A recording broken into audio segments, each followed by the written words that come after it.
The new technology of war. Mondays on Discovery Science.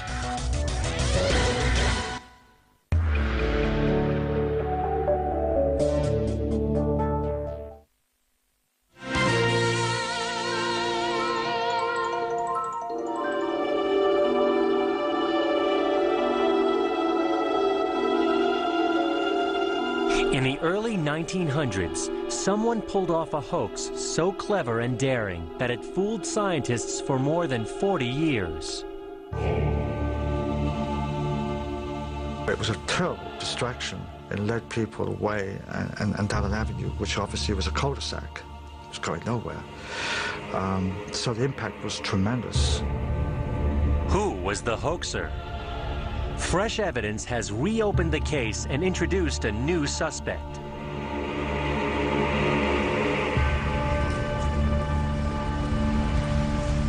The story begins in 1912, near the southern English town of Lewes, in the little village of Piltdown.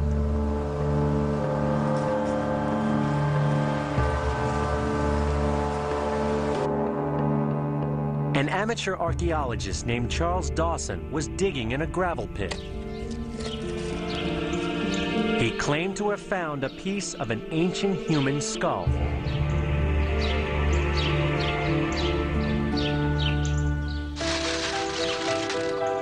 Dawson invited England's leading geologist, Arthur Smith Woodward of the Natural History Museum, to join him at Piltdown. He also invited a French paleontologist, Father Pierre Teilhard de Chardin.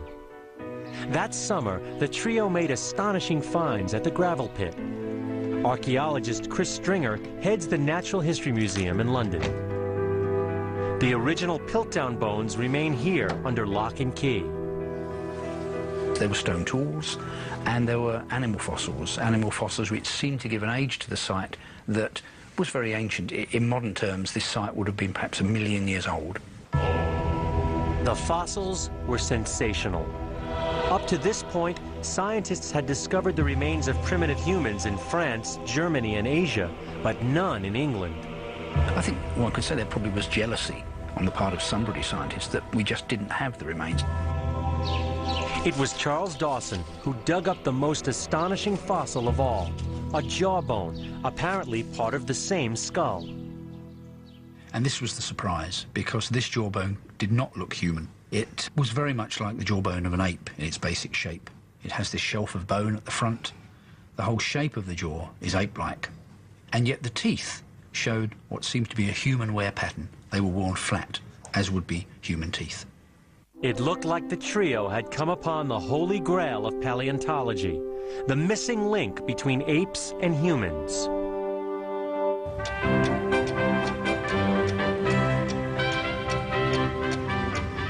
In December 1912, here in the meeting room of the Royal Geological Society, Woodward made the first public announcement of their momentous discovery. Scientists cheered the news enthusiastically. Here at last was the evidence that England, like other great countries, had ancient human fossils. What's more, England's human ancestors might turn out to be the oldest of all. The newspapers dubbed the discovery Piltdown Man. Woodward's prestige erased any doubts about Piltdown Man, though he specialized in fish fossils, not human evolution. One of Piltdown Man's greatest supporters was Arthur Keith, England's leading anatomist. The fossils backed up his personal theory of human evolution, that humans developed big brains before they walked upright. Scientists now know the opposite is true. Upright walking developed long before the big brain. Another interested observer was a young volunteer at the Natural History Museum named Martin Hinton.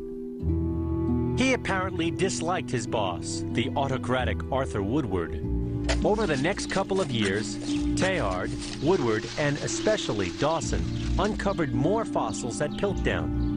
These additional finds silenced all remaining skeptics, at least in public. There probably was a reluctance on the part of many people to risk upsetting the establishment by actually challenging the find. You know, you'd have had to have been a brave person to face up to Smith Woodward and Arthur Keith and challenge their interpretations of this find. And so I think people, even people who suspected, kept their suspicions to themselves. For the next decade, the model of Piltdown Man dominated research on human evolution. Even though no more Piltdown Man fossils turned up after Charles Dawson died in 1916. But by the 1920s, scientists had begun to discover ancient remains elsewhere, in Asia and in Africa.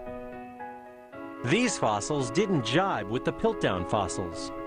The new finds came from human ancestors that lived hundreds of thousands of years after Piltdown Man, but their skulls were less human, not more human. Was Piltdown Man just some weird misstep on the path of human evolution? There was no easy way to tell, because today's lab tests, including accurate dating methods, did not yet exist, and the Natural History Museum allowed few outsiders to examine the Piltdown bones. Distinguished specialists were allowed to see the material, but it was kept under pretty close guard, so it was not given the wide study which perhaps might have thrown up some of the inconsistencies which turned up later. The turning point came after World War II, with the advent of a new technology.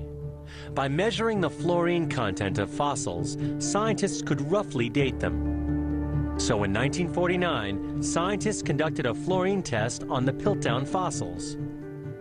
The results amazed them. They showed that the remains were rather young, maybe 100,000 years old.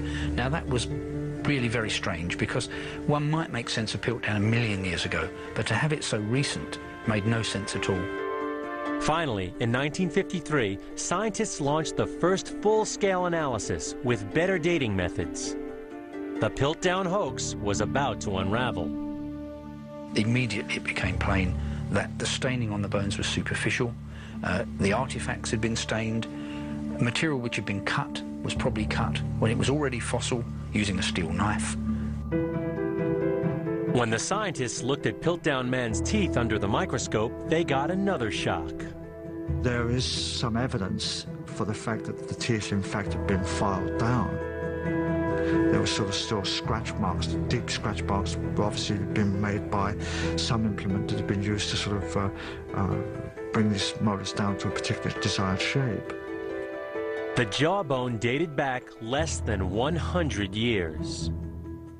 It came from a female orangutan. Pieces were broken off which could have shown that the jawbone did not belong with the skull. So they removed the pieces that would have shown the bones did not match directly. This canine tooth was filed down and rubbed down to make it much smaller. In the front part of the jaw here, it's been broken off, which obviously takes away the telltale signs that it obviously is an ape and not a, quote, humanoid jaw. All the evidence pointed to only one conclusion. Somebody had forged the Piltdown fossils. Scientists were stunned. Who would do such a thing, and why? Charles Dawson, the amiable amateur geologist, became the prime suspect. He made the first finds at Piltdown and he made the last ones. And I think one has to believe that either he was duped all the way along or he was involved in it. That's powerful circumstantial evidence that Dawson was involved. But what possible motive could he have had to deceive colleagues and friends? He was a very ambitious man, and I think he had a clear motive. He wanted to be a fellow of the Royal Society. And a find like Piltdown was part of a campaign, a concerted campaign to acquire that scientific prestige. Dawson had few scruples as he pursued his dream. He is now known to have forged at least half a dozen other archaeological finds. But Piltdown was in a class by itself. Could an amateur like Dawson have pulled it off alone without help from an expert? Few suspect Arthur Woodward of being the co-conspirator. Dawson clearly duped him. Woodward kept digging in the Piltdown gravel pit for decades after Dawson died, but never found anything. What about the third member of the original trio, Father Teilhard? He was curiously silent when the hoax came to light, but he wasn't at Piltdown long enough to have been the mastermind. As far as motive, Arthur Keith, the anatomist, may have had the strongest one. Piltdown Man provided him with the principal evidence for his pet theory on human evolution. But recently, a new suspect was added to the list. In 1975, these carved bones were found in an old trunk by a workman at the Natural History Museum. In 1996, scientists analyzed them and showed they were modern artifacts, stained just like the Piltdown fates. The trunk had apparently belonged to Martin Hinton, the young volunteer at the museum who later became a zoologist there. The new evidence certainly brings Hinton into the story very much, because it is physical evidence. It's not circumstantial. There is the physical evidence there. We can show the staining on that material that was found in Hinton's trunk is the same chemically as the staining on the Piltdown material. But the evidence of Hinton's motivation is weak, beyond a dislike of Woodward's overbearing personality. The objects in the trunk may have an innocent explanation. Perhaps Hinton made them as an experiment while helping to investigate the fraud in the 1950s. So more sleuthing must be done before scientists can finally solve the mystery of the Piltdown hoax. Even so, the hoax has taught scientists a painful but valuable lesson. At the beginning of the century, there was this idea of scientists being scholars and gentlemen, and no one could possibly have thought someone would do something like this. That wasn't playing fair, that wasn't playing cricket. Now we know it could happen, and therefore we're alert to that possibility. Ultimately, the science prevailed, and we were shown that this was to be incorrect, and so you throw it out and you get on with the business of getting on with the good science. Good science depends on objectivity. When national pride or self-interest obscure this objectivity, then scientists become as vulnerable as the rest of us to lies, cheats, and deception.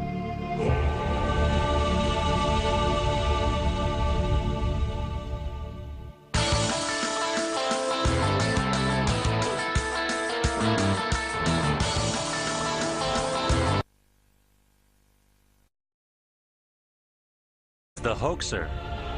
Fresh evidence has reopened the case and introduced a new suspect.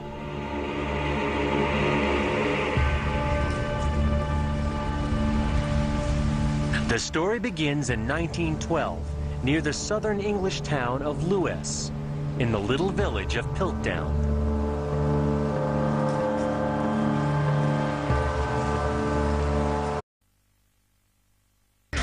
The new technology of war.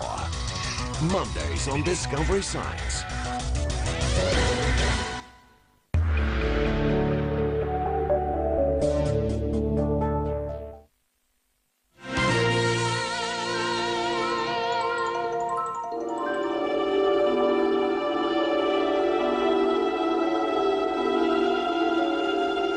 In the early 1900s, someone pulled off a hoax so clever and daring that it fooled scientists for more than 40 years. It was a terrible distraction. It led people away and down an avenue, which obviously was a cul-de-sac. It was going nowhere. So the impact was tremendous. Who was... An amateur archaeologist named Charles Dawson was digging in a gravel pit. He claimed to have found a piece of an ancient human skull.